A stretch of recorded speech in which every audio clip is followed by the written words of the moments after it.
In 1943, the Royal Air Force would pull off one of the most famous air raids of the Second World War. Known as the Dambusters raid, specially designed bombs were dropped from RAF Lancaster bombers, which bounced along the surface of the water at the targeted dams. The bombs then sunk along the dam wall before exploding and releasing millions of gallons of water. But as amazing as these bombs were, the British weren't the only ones to experiment with them. The Luftwaffe would also test the concept of bouncing bombs, and what's more, they would take it one step further. The German version of the bomb would be fitted with rockets. In today's video, we look at the German bouncing bombs of World War II. If you enjoy this video and want to see more, hit that subscribe button. It's free and really helps the channel reach more history lovers like you. The much talked about Dambusters raid occurred in mid-May 1943 with the use of British bouncing bombs. These types of bombs were created as conventional high-altitude bombing was too inaccurate to take out a dam wall, and any torpedoes dropped into the water would be caught up in the anti-torpedo netting. So the idea to bounce a bomb along the water, similar to that of skipping a rock along a pond, meant a bomb could finally target a dam wall accurately. The British engineer Barnes Wallis came up with the idea and successfully saw his theory put into practice in an immense way. The raid saw 2 dams breached, causing devastation to the German war effort, at a time when they desperately needed water for manufacturing.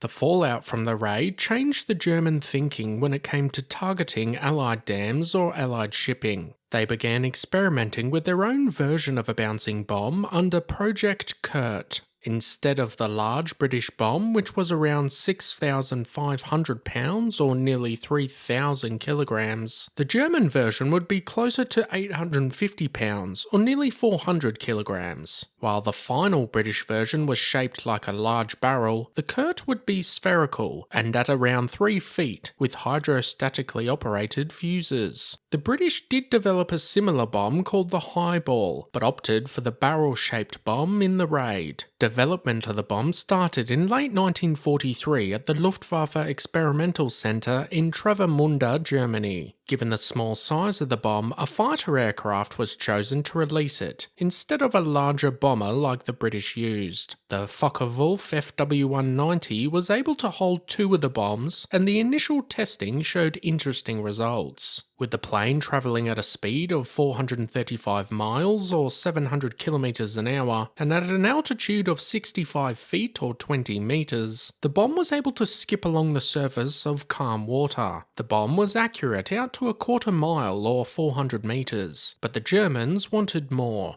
The second version of the Kurt would feature rocket propulsion. The reasoning behind this was to give the bomb more range. A large cylindrical rocket section was added at the back and housed the rocket's propellant and vents. Tails were added for additional stability and angled to 10 degrees to prevent the bomb from a sharp trajectory into the water. The rocket would fire in less than a second after its release and burn for nearly 2 seconds. Testing with these additions proved the weapon to be volatile, so within the midsection a gyroscope was installed. Further to that, apart from the 2 hydrostatic fuses which would detonate the bomb at depths up to 26 feet or 8 meters, a third fuse was added on a delay in case the bomb penetrated the target. Testing with these modifications provided much more range to the bomb, taking it out to more than 2 miles or 3.5 kilometers.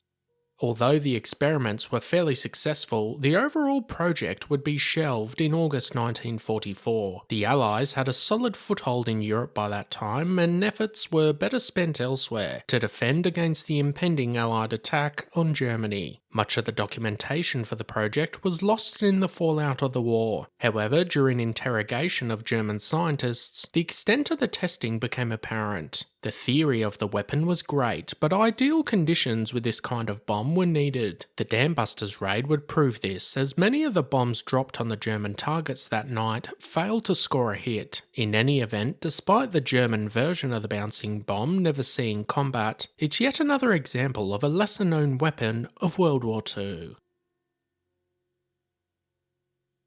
Had you ever heard of the German bouncing bombs of World War II? What did you think? Let us know your thoughts in the comment section down below. As always guys, thanks for watching. Be sure to hit that subscribe button if you want to expand your knowledge and join the growing Premier History community.